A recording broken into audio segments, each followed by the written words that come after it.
ராணி அகல்யாபாய் கோல்கருடைய பிறந்த நாளை கொண்டாட வேண்டும் என்பதற்காக இன்றைக்கு கூட்டம் நடைபெற்று தமிழ்நாடு முழுவதும் நாடு முழுவதும் கொண்டாடப்படுகிறது, தமிழகத்திலும் கொண்டாடப்பட வேண்டும் என்பதற்காக அந்த நிகழ்ச்சியில் ஏற்பாடாகி கொண்டிருக்கிறது. அது ஒரு பக்கம் நடைபெற இருக்கிறது. பெகல்காம் நகரில் நடைபெற்ற தீவிரவாதிகள் தாக்குதலில் 26 பேர் நமது நாட்டைச் சேர்ந்தவர்கள் பெண்கள் கண்ணீர் வடிக்கும் நிலையில் பெண்கள் முன்னாலேயே ஆண்களின் ஆடைகளெல்லாம் கவிழ்த்து இவர்கள் யார் என்று எந்த மதத்தைச் சேர்ந்தது என்று கண்டு பெண் மனைவி முன்னாலேயே சுடப்பட்டு கொல்லப்பட்ட சம்பவம் என்பது நம்ம அனைவரையுமே இல்லை, உலகத்தில் உள்ள ஒவ்வொரு மனித இனத்திற்குமே விடப்பட்ட சவாலாக ஈவு இரக்கமற்ற செயலாக இருந்தது என்பதை நாடு அறியும், நாமும் அறிவோம். அதற்கு தக்க பதிலடி கொடுக்கிற வகையில் மாண்புமிகு பாரத பிரதமர் நரேந்திர மோடி அவர்கள் பாகிஸ்தான் உள்ளே சென்று நமது எல்லையிலிருந்து 100 கிலோமீட்டர் உள்ளே சென்று லாகூர், ராவல்பிண்டி போன்ற விமானப்படை தளங்களெல்லாம் தாக்கி அவர்கள் தகவல் தொடர்பு இல்லாத அளவுக்கு துண்டிக்கப்பட்டது என்பது நாம் தெரியும். அதுபோல வாகா எல்லையில் இனிமேல் யாரும் இருக்கக்கூடாது, போகக்கூடாது என்பதையெல்லாம் பாரத நரேந்திர மோடி அவர்கள் அறிவித்தார்கள். பாகிஸ்தான் உள்ள ஒவ்வொரு பாகிஸ்தானும் இந்தியாவில் யாரும் இருக்கக்கூடாது, உடனடியாக அவர்கள் கண்டுபிடிக்கப்பட்டு அந்த நாட்டிற்கு அனுப்பப்பட வேண்டும். இங்கே உள்ள பாகிஸ்தான் தூதரகத்தில் உள்ள அனைவருமே உடனடியாக காலி செய்து பாகிஸ்தான் போக வேண்டும் என்று நடவடிக்கை எடுத்து அதன் பிறகு அந்த நடவடிக்கையின் வாயிலாக சிந்து நதி பாகிஸ்தானுக்கு செல்லக்கூடாது என்பதை அதையும் தடை செய்து பெண்கள் வடித்த கண்ணீருக்கு இன்றைக்கு நீதி நிலைநாட்டிய மாண்புமிகு பாரத நரேந்திர மோடி அவருடைய எண்ணம் எண்ணிக்கை என்பது அது நாடு முழுவதும் தெரிய வேண்டும் என்பதற்காக நாளை சித்ரா தியேட்டர் அருகில் மாலை 4 மணிக்கெல்லாம் மூவர்ண கொடி ஏந்தி பாரதிய ஜனதா கட்சியினுடைய சார்பாக நான் அழைப்பு விடுக்கவில்லை, எல்லா கட்சியை சேர்ந்தும் அதிலே கலந்து கொள்ள வேண்டும். திமுகவை சேர்ந்தவர்களாக இருந்தாலும் சரி, அதிமுக கூட்டணியில் உள்ள எல்லோருக்குமே, கம்யூனிஸ்ட் கட்சியை சேர்ந்தவர்களாக இருந்தாலும் சரி, எல்லோரும் அதில் கலந்து கொண்டு நாடு தேசம் ஒற்றுமை பேரணியின் உணர்வோடு இதில் அனைவரும் கலந்து கொள்ள வேண்டும் என்பது என்னுடைய கோரிக்கையாக நாங்கள் இந்த நேரத்தில் வைத்திருக்கிறோம். ஆக நாளை மாலை 4 மணி அளவில் சித்ரா தியேட்டர் அருகில் அவ்வளவு பேரும் தேசிய கொடி ஏந்தி இந்த ஊர்வலத்தை நாம் தேச ஒற்றுமை காப்போம் என்ற உணர்வோடு நாம் வர வேண்டும் என்பதற்காக அனைவரும் கலந்து கொள்ள வேண்டும் என்று மீண்டும் ஒருமுறை நான் அனைவருக்கும் அழைப்பு விடுக்கிறேன்.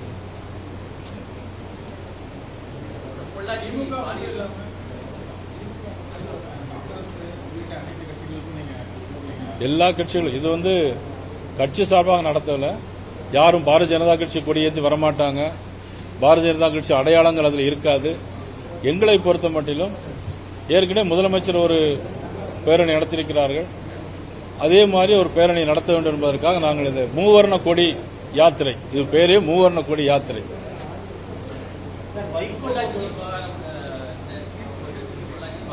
ஆமா, அதாவது பெண்களுக்கு எதிராக எந்த அநீதி இழைக்கப்பட்டாலும் இப்போது சிந்தூர் ஆபரேஷன் எதுக்கு வச்சாங்க மோடி அவர்கள்? பெண்கள் நெத்தியில் உள்ள செந்தூர் அழிந்துவிடக்கூட அதுக்கு பதிலடி கொடுக்க வேண்டும். ஆபரேஷன் பேரே சிந்தூர். பெண்களுக்கு நீதி கிடைக்க வேண்டும் என்பது பாரதிய ஜனதா கட்சியினுடைய எங்களுடைய முழு எண்ணமும் கோரிக்கையும் அதுதான். அந்த அடிப்படையில் பெண்களுக்கு இன்றைக்கு நீதி கிடைத்திருக்கிறது என்பதுதான் அந்த தீர்ப்பை நாங்கள் வரவேற்கிறோம். நேற்றைக்கு நான் பார்த்தேன், நேற்றைக்கு ஒரு டிபேட்ல பார்த்தேன் அண்ணன் பீட்டர் அல்போன்ஸ். எனக்கு உண்மையிலே ரொம்ப வருத்தமா இருந்துச்சு. அவர் எப்பொழுதுமே திமுக ஆதரவாக இருப்பாங்க, அது ஒன்றும் தவறு கிடையாது. அந்த டிபேட்ல பாத்தீங்கன்னா பிரதமரை பத்தி பேசும்போது அதான் குறைவா பேசுறேன்னு நான் சொல்லல, அவங்க குறைவாக ஒன்றும் பேசல. ஆனா என்ன பேசினாங்க அப்படின்னா, இந்திரா காந்தி அம்மையார் நிக்சனோட உறுதியாக பேசினார் அப்படின்னு சொல்லி, ஆனா அதே போல நம்ம பிரைம் மினிஸ்டர் பேசல அப்படின்னு சொன்னாங்க. ஆனா இதெல்லாம் டிபேட்ல இவ்வளவு பெரிய மூத்த அனுபவம் வாய்ந்த எங்கள் மாவட்டத்தை சேர்ந்த எனக்கு வேண்டிய அண்ணன் பீட்டர் அல்போன்ஸ் பேசியிருப்பது வருத்தம். அதாவது பிரைம் மினிஸ்டர் சொல்லிட்டாங்க, வர்த்தக ரீதியாக இருந்தாலும் சரி, எதுவாக இருந்தாலும் சரி, இனிமேல் பாகிஸ்தான் ஒரு சிறு நடவடிக்கை ஆதரவாக இருந்தால் பதிலடி கொடுப்போம்னு சொல்லிட்டாரே தவிர இவ்வளவு உறுதியான பிரதமர் பிரைம் மினிஸ்டர் வேற யாரும் நமக்கு இருக்க முடியாது. ஆனால் அண்ணன் பீட்டர் அமித்ஷா அந்த மாதிரி பேசுவது என்பது எனக்கு வருத்தமாக இருந்தது. சுப்பிரமணிய சாமி சொல்லியிருக்காரு, பிரதமர் மோடி வந்து எதையும் குறித்து கேட்கல, அவங்ககிட்ட பகல்காம் 4 பேரை அவங்ககிட்ட சரண்டர் பண்ண சொல்லல, அமெரிக்கா சொல்லிதான் பிரதமர் மோடி கேட்பாரு அப்படின்ற மாதிரி சுப்பிரமணிய சாமி சொல்லியிருக்காரு. அதான் அமெரிக்கா சொல்லுவதுக்கு முன்னாலே எல்லாம் செய்தி வந்து பல ஊடகங்கள தவறாக வந்திருக்கு. அமெரிக்கா சொல்வதற்கு முன்னாலே 3 மணிக்கே எல்லாமே போர் நிறுத்திருக்காங்க. அங்குள்ள மேஜர் சேனல் நம்மளுடைய மேஜர் சேனலோட பேசியிருக்காங்க. ஆனால் இதில் வந்து 5 மணிக்கெல்லாம் ட்வீட் போட்டிருக்காரு நம்ம ட்ரம்ப் அவர்கள் ட்வீட் போட்டிருக்காங்களே தவிர இதில் வந்து யார் சொல்லியும் கேட்கறது இல்லை. பிரைம் மினிஸ்டர் என்ன சொல்லிட்டாங்கன்னா, யாராக இருந்தாலும் சரி தண்ணீரும் ரத்தமும் ஒன்றாகாது.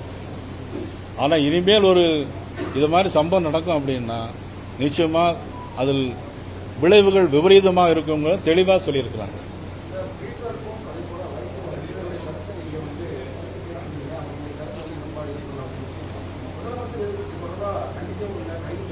ஆமா, நிச்சயமா. அதாவது என்னன்னா, இப்போ நீங்க நான் நிறைய வாட்டி பேசியிருக்கிறேன். இதே மாதிரி ஒரு நிலம் பாகிஸ்தான்ல இவ்வளவு டிபேட் நடத்த முடியுமா? பாகிஸ்தான்ல இதே மாதிரி அவங்க யாராவது டிபேட் நடத்தி இப்படி கேள்வி கேட்க முடியுமா? இவ்வளவு பெரிய சுதந்திரம் நம்ம நாடு, இவ்வளவு பெரிய நாட்டில் இருந்துட்டு இவ்வளவு தூரம் கொஞ்சம் கூட தேசப்பற்று வேணுங்கிறது தான் என்னுடைய வேண்டுகோள். அவ்வளவுதான், வேற ஒன்றும் இல்லை.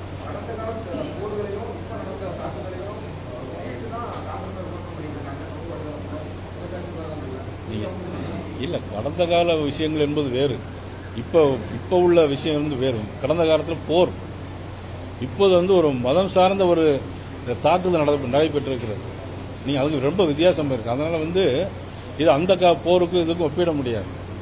அந்த போர் நடந்தாலும் சரி, அப்பொழுது இந்தியாவுக்கு அந்த போர்ல காங்கிரஸ் கட்சி பெருமையா நடந்திருந்தாலும் அதை நான் வரவேற்பேன். அது வந்து நான் ஏன்னா அது தேசம். இந்திரா காந்தி அம்மையாராக இருந்தாலும் சரி, யாராக இருந்தாலும் சரி, அவர்கள் செய்த செயலுக்கு வந்து நான் வந்து நிச்சயமா அது, ஏன்னா அது நம்ம நாடு, நமது உரிமை. அது அன்னை பிரைம் மினிஸ்டர் நடவடிக்கை எடுத்தாங்கன்னா அதை வரவேற்போம். ஆனால் இன்னைக்கு இந்த மாதிரி பேசுறது வந்து வருத்தமான செய்தி. உண்மை ரொம்ப வருத்தமா இருக்கு. பாகிஸ்தான் இது மாதிரி நடத்த முடியுமா? இந்த மாதிரி டிவி டிபேட் நடத்த முடியுமா யாரும் போய்? நீங்க தென்னிந்தியாவில் தான் சுதந்திர போராட்ட வீரர்கள் அதிகமாக பிறந்த ஊர். அது தென்னெல்லை மாவட்டம். சுதந்திர போராட்டம் அதிகமாக உருவாக்கிய மண் அந்த மண்ணில இருந்து 2 பேர் இப்படி பேசியிருக்காங்களேங்கிறது எனக்கு வருத்தம். அவ்வளவுதான்.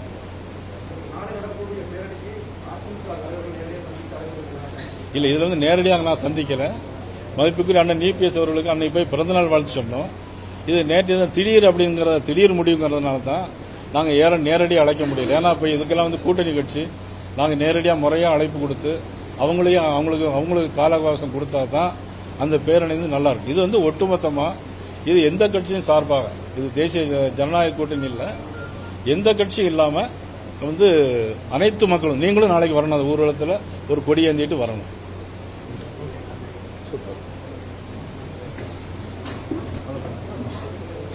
இப்படி